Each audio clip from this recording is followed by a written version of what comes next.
Fungal বা ছত্রাক infection কি? কেন হয়? ছত্রাক ইনফেকশন থেকে কিভাবে মুক্তি পাবেন? ফাঙ্গাস বা ছত্রাক দ্বারা যে ইনফেকশন হয় তাকে মাইকোসিস বা ফাঙ্গাল ইনফেকশন বলে। প্রচলিত ভাষায় দাঁত হিসাবে পরিচিত। কেন হয়? ভেজা বা স্যাঁতসেঁতে জায়গায় ফাঙ্গাস দ্রুত বংশবৃদ্ধি করে। শরীরের যেসব জায়গায় ভেজা থাকে সেসব জায়গায় ফাঙ্গাল ইনফেকশন হয়। অন্ধকার বা কম আলোযুক্ত জায়গায় ফাঙ্গাস দ্রুত বংশবৃদ্ধি করে। সহজে বাতাস চলাচল করতে পারে না এমন জায়গায়ও ফাঙ্গাল ইনফেকশন হয়।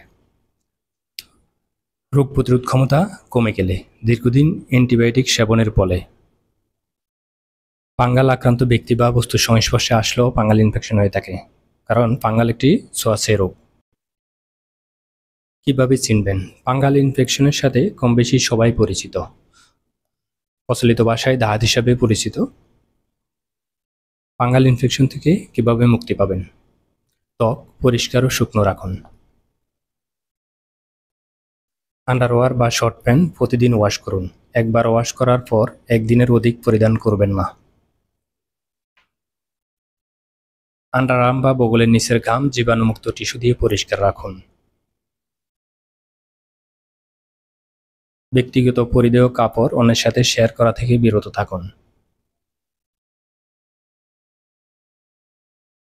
অ্যান্টিফাঙ্গাল সাবান, শ্যাম্পু ব্যবহার করুন।